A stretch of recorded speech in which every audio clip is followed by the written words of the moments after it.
Hello everybody, and welcome back to another episode of Cooking with Grandma. And today we're going to be making two dishes. We're going to start with cream of asparagus soup. Asparagus season is on us. You can go pick it in the wild if you know where there's patches, or you can buy it at a grocery store. But this is a really super easy recipe to do. Doesn't take much effort, doesn't take a lot of cooking. It doesn't kind of heat up your kitchen too much, so in this kind of weather. So what we're going to do is we're going to start by taking the asparagus and we're going to chop it up pretty small. You don't want to, you can have it bigger chunks floating around your soup, or you can, I'll show you later on, you can just blend it. You go right on down and all the way down to the stems until it starts getting where it's tough to cut, and then you get rid of those ends. They'll cook, but they'll be fibrous, so you don't want that. So we're going to cut this up until we get 2 cups. Pretty easy, pretty straightforward. Just chop her up, measure it, and all of this goes into a big soup pot. You just put all the ingredients that is listed until you get to the milk and the cornstarch. That goes in later to thicken it, to make it the cream soup. So we're just going to keep going here. I should have probably chopped this up ahead of time, but it doesn't really take that long. And the other recipe I have for you is another seasonal food. It's rhubarb. And we have a neighbor of ours that gives us rhubarb, that grows it in his backyard, and he gives it to us. You can also buy it in the store. But it's a very short growing season. If you like rhubarb, when I was a child, I used to take it and my mom would clean it off, clean up the ends for us, and then we'd just get a little dish of sugar and sit outside, and you dip it in the sugar, because it is a little bit sour. It's bittersweet, it's sour sweet. If it's really super ripe, then it's sweet, but if it's kind of green, then it's a little bit on the bitter side. So that's where the sugar came in. Nowadays you try to not give your kids so much sugar, but we just took a bowl of sugar out there and we just have at it. So these last stalks are going to be enough. And if you go over a little bit over 2 cups, that's okay. Then you've just got extra asparagus flavor in your soup. It's not going to hurt. You can, when this is all done, you can puree it so it's smooth, or you can leave it so you have a little bit of chunks. So I'm going to leave it chunky for us and puree it smooth for my mother-in-law that can't. She has to have her food pureed and smooth. So she eats a bowl of soup every single day, cream of chicken or cream of broccoli. So this will be a nice change for her. She'll have the cream of asparagus. So 2 cups of asparagus chopped like that, and it goes into a big pot. It doesn't have to be a ginormous pot, because this doesn't make that much. So now to that we're going to add a 1/2 cup of chopped onion. And this is where the tears come in, just cutting up an onion, depending on how fragrant it is. Apparently they say if you have a super sharp knife and you cut right through it, it doesn't make your eyes water. I don't know, my knife's pretty sharp, but I still get it. And there is a thing that I saw in a movie, and I totally cannot remember the name of it. Oh, it's called The Help. I do remember the name of it. And what she did in the movie is she put a wooden matchstick in between her teeth, held it in her mouth, and apparently and I have tried that, and it really does work. I just don't have any wooden matches at the time. This onion is not too bad. So you want to chop it up pretty small. You don't want it in big pieces. And you want to get 1/2 cup of onion, or 1 small onion. You don't have to even measure it. Just chop up 1 small onion. That goes into the pot with the asparagus. Okay, now my eyes are watering. Now here it comes. Alright, so there you go. You have your asparagus and your onion chopped up. So to that we're going to add 1 cup of water.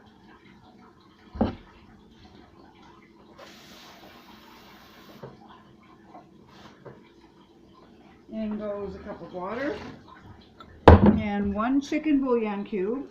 You can just break it up a little bit, you know, just doesn't open it up and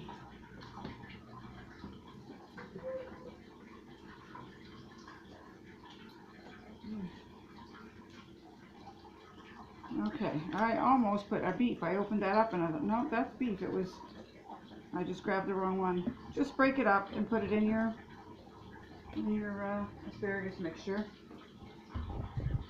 And now we're going to add a teaspoon of salt and an eighth of, now it does call for lemon pepper, which I happen to be out of at the moment, but regular black pepper will do. You just want 1/8 of a teaspoon. Just give it a little shake. So you're going to give this a stir.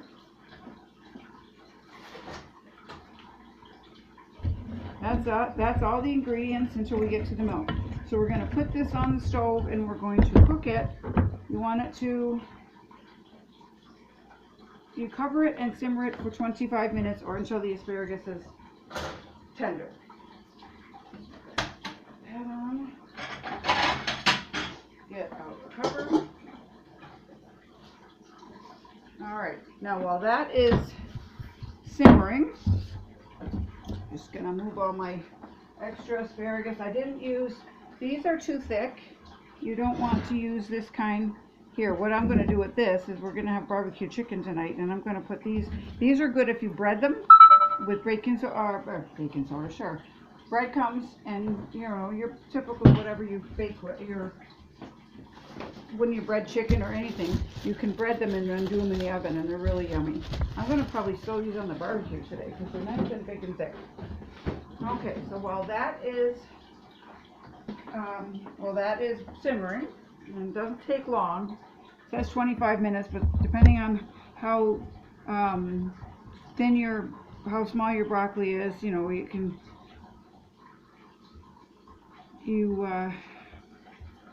how it depends. I'm sorry, I lost my train of thought here. It depends on how thick you cut how small you cut your asparagus. You can also do this exact same recipe with broccoli or cauliflower. Just change out your vegetable. So now while that's cooking, the next seasonal thing we're going to make are rhubarb brownies. Now I've never made these before, so we're going to kind of learn this together. I've made strawberry rhubarb pie. I'm thinking, okay, there's got to be something else you can do besides pie. So I looked, and actually I was watching a news show this morning and it said chocolate rhubarb brownies. I said, well, there you go. Just perfect timing that I happened to put that channel on. So I called up the recipe on my tablet, and this is from joyinourhome.com. This is where I'm getting the recipe. I looked at 3 or 4 different ones, and they're all basically the same ingredients. So what you need is sugar, oil, eggs, vanilla, flour, cocoa powder, baking powder, salt, and the rhubarb. It's the same thing as your brownies, only you're adding rhubarb to it. That's the only difference. So in the bowl, you're going to whisk together the sugar, oil, and eggs.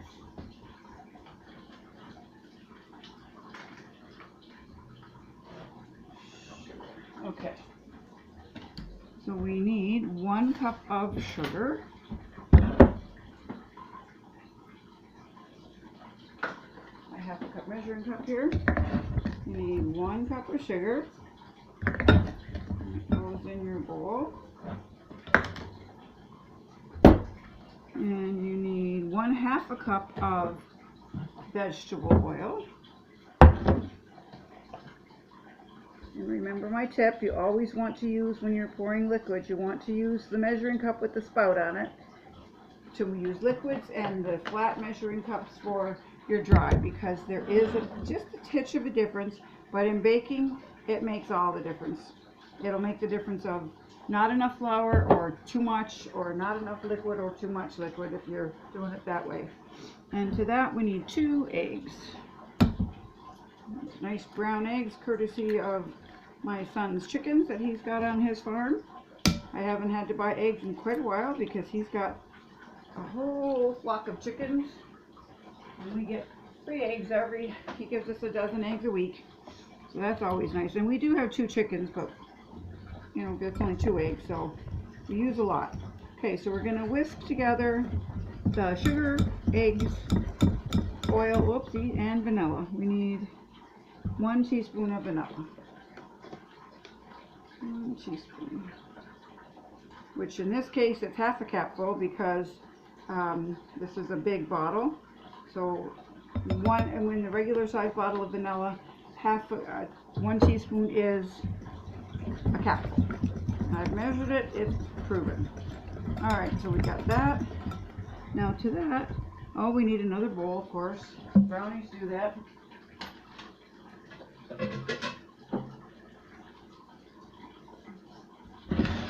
Okay, another bowl, and the soup is boiling here. I just want to turn it down because it says to simmer it, not boil it. I had my burner up a little bit too high. That got it going anyway. Okay, so now in our second bowl, we're going to whisk together the flour, cocoa powder, baking powder, and salt. So we need 1/2 of a cup of flour.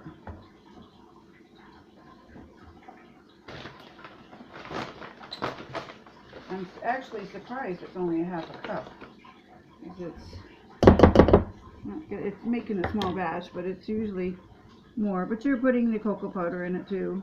So we need 1/3 cup of cocoa powder.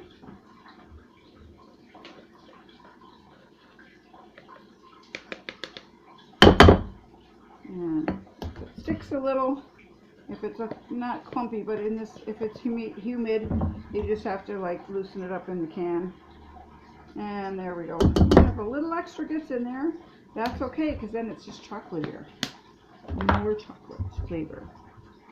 Okay, and we need 1/2 teaspoon of baking powder.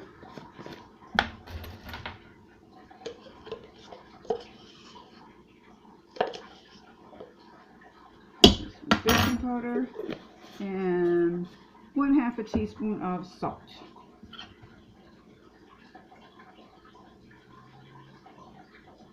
There we go. So in another bowl, we're going to take our whisk. It's a little wet from the wet ingredients, but that's right because you're going to mix them in anyway.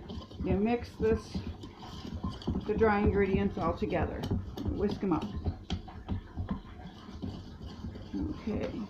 So now we're going to stir the wet into the dry, just until it's mixed. You never want to over mix cake batter or brownie batter. It'll get too dense. It'll make it kind of like doorstops at times. You know, it gets kind of hard if you do that. Set this bowl aside. And we're going to just whisk. I'm just going to keep using the whisk because you don't need to get your beaters out for this. And you just mix it just till it's all the ingredients are incorporated. Just normal brownie recipe. Whatever your favorite brownie recipe is. I will leave this in the description box as I usually do. But if you want to just make your regular brownie recipe and then add some rhubarb. No, that's just so it's just blended. And now we're gonna I'm gonna set this aside a second, get my cutting board, and we're going to cut up. We need 1/2 cup of diced rhubarb. Now this has got to be cut really, really small because it's fibrous. It's kind of like, you know, celery sort of. You want to compare it to something. It's like celery, so you want to make them really small pieces. It probably won't take more than a stalk if they're pretty big stalks. Just slice it like this into long, skinny strips, real thin, and then push them together, and just very small dice. You can see how stringy it is, just like it would be with celery. And you can put this in a bowl with a little bit of sugar for just a few minutes, and it draws out the liquid. But this is pretty ripe, so I'm not going to, I mean, it's not overripe. It's got the red streaks running through it. So this particular recipe doesn't call for doing that. The one recipe I looked up, it said, you know, if necessary. put your rhubarb in sugar for a few minutes. Let's see here, half a cup. Just measure, oh no, I'm sorry, 1 cup. I beg your pardon, I was looking at the wrong thing. 1 cup. That's why I put the recipes in the description. So if I make a mistake, then we're just going to take those strings out. We don't want those in there. Okay, so half a cup. And I'll just cut the rest. That's why I said that 1 stalk would be enough, because I was reading the wrong ingredient there.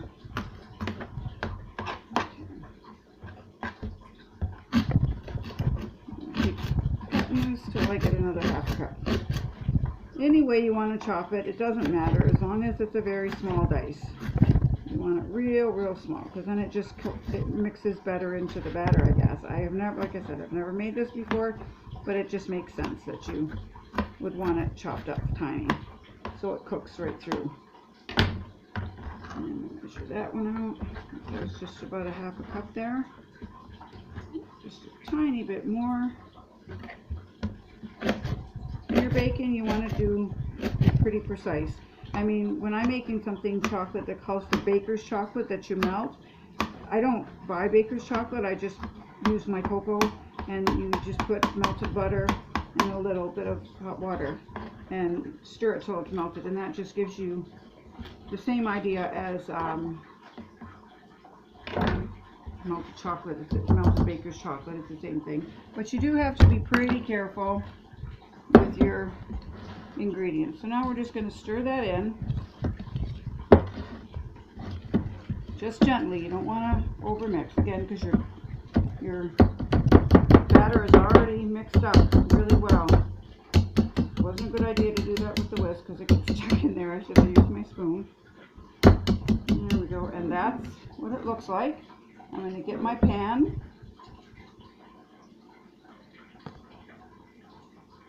Alright, so what you want to do is you want to line you can just butter it and flour it, or you can line it with either parchment or wax paper. I have wax paper on hand.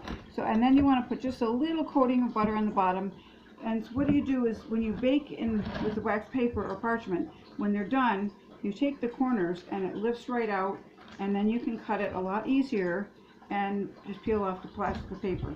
So we're going to go ahead and use our rubber spatula and put this right in here.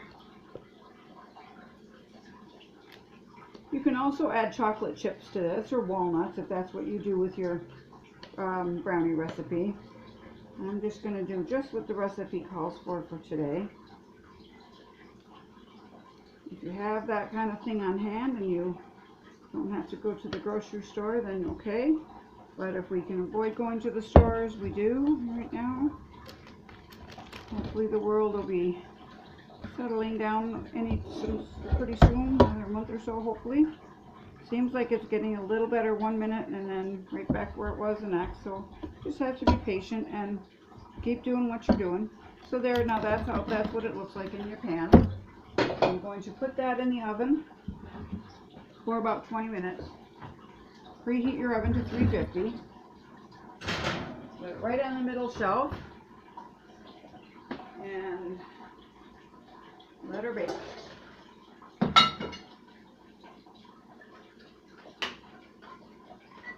Set my timer here. It's at 20 to 25 minutes, so I'm going to do it for 22, just a little bit in the middle. So now I've got my asparagus. We'll go back to our soup. It had simmered, and it did say to simmer it for 25 minutes, but like I said, or until your asparagus is tender. So I'm just gonna, yeah, it's very tender. Even the big thick pieces are very, look how easy that went into the fork. So now what you're gonna do, it looks like an awful big pot, and I usually make a double, triple batch, so I should have gone ahead and done that, but that's okay. I'm just making one batch today. So to that, we're going to add, we need 1.5 cups of milk that 2 tablespoons of cornstarch have been put into.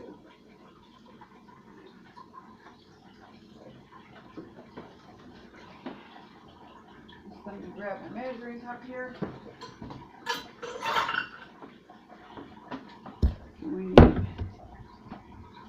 1.5 cups of milk. And all this is just going to thicken it up. And gradually we stir the milk and cornstarch and add it to the saucepan. We stir it until it comes to a boil. Boil for 1 minute and remove it from the heat. And that is your cream of asparagus soup. All right, I got 1.5 cups of milk here. And I'm going to add 2 tablespoons of cornstarch. And you want to stir that real quick because it'll thicken right back up. It'll get solid. You know, you ever seen those where the kids play with cornstarch and you put it on there and it's hard and then it gets, you touch it and it gets liquidy. That's what this will do. So 2 tablespoons, stir it in so it's all mixed up. Real nice. You don't want to see any of the cornstarch. We add this and stir it as you're going.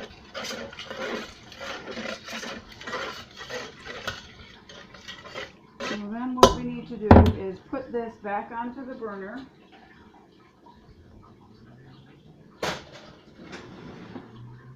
And we need to bring that to the boil. We need to stir it. Stirring constantly, you bring it to the boil it for 1 minute.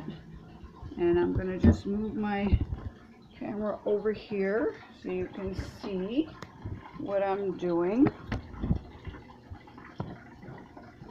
Okay, it's hard to see because it's such a deep pot. So you're going to want a nice big spoon and you just want to stir it constantly. It won't take long to boil. I mean, just as soon as your burner gets heated up. Silly me, I shut the burner off when I took it off instead of turning it back up to get it hot again. But that's alright, it just takes a minute. And you just stir it and stir it. And again, like I said, you can use a hand blender or, you know, one of those hand blends that you just put right into the pan and chop it up. Or you can leave it chunky. It just depends on what your preference is in soup.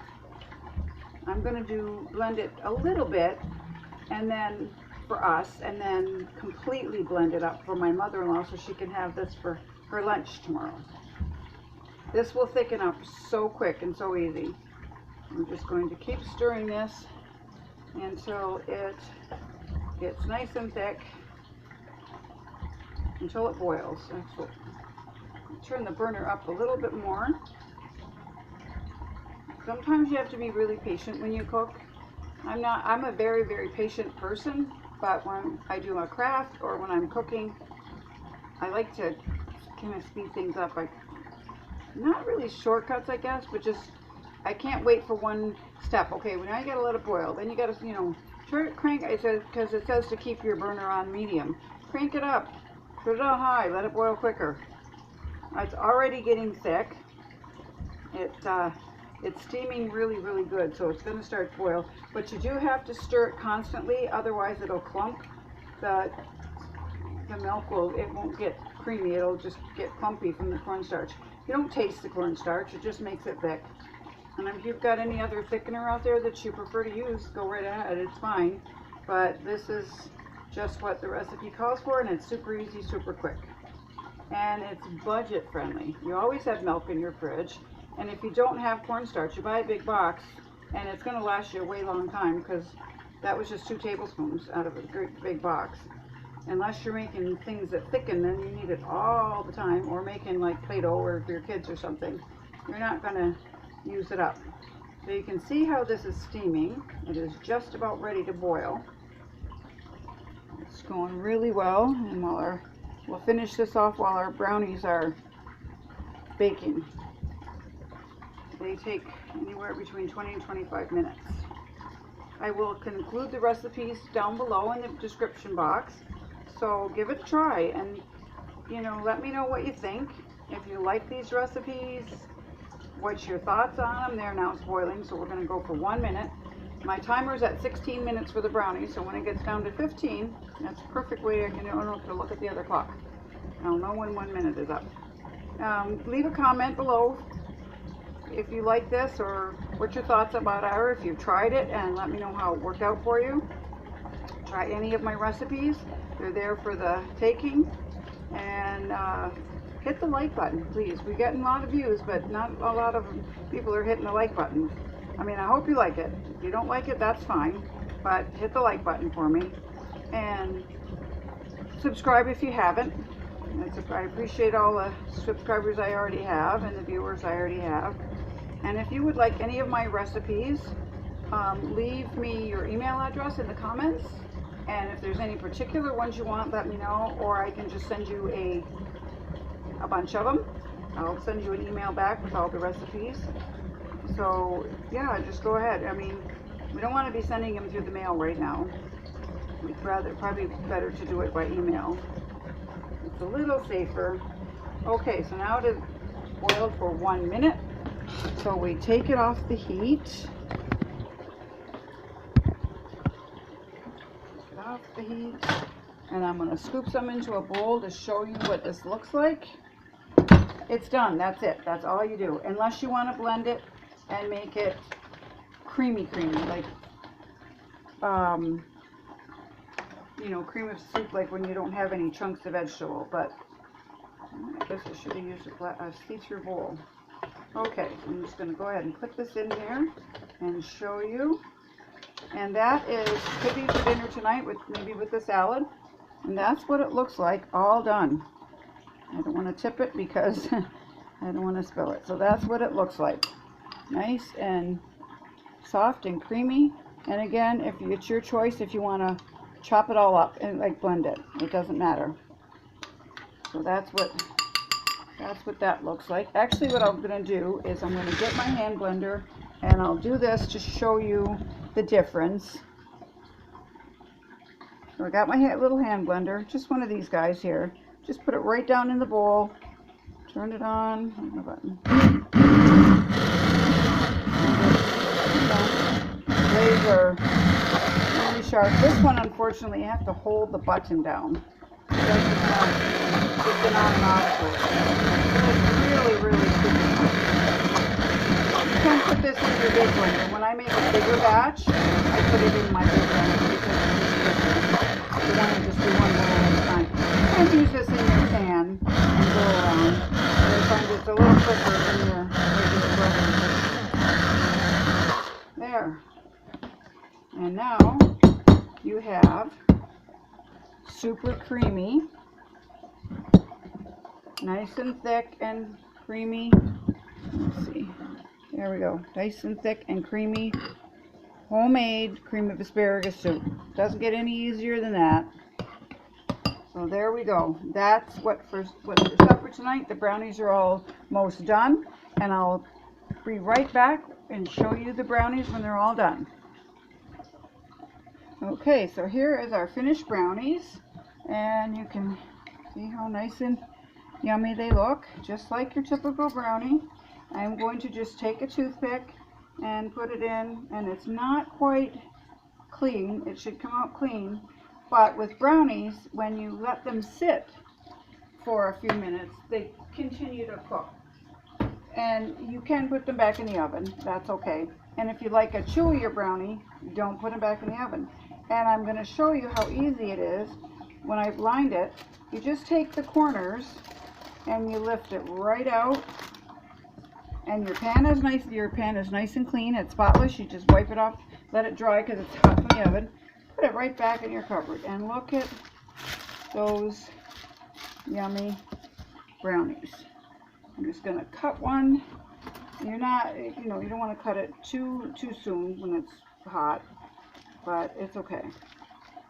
And we're going to lift it right off the paper.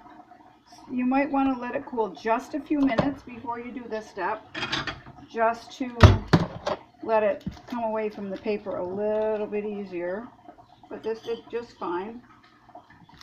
So there is our lovely, chewy, sweet brownie with, you can see the little pieces of rhubarb in there. So enjoy. I hope you try this recipe. Try any of my recipes. Leave a like, leave a comment, hit the bell when so you know I'm going to be cooking again. Subscribe if you haven't, and have a great and wonderful day. Stay safe.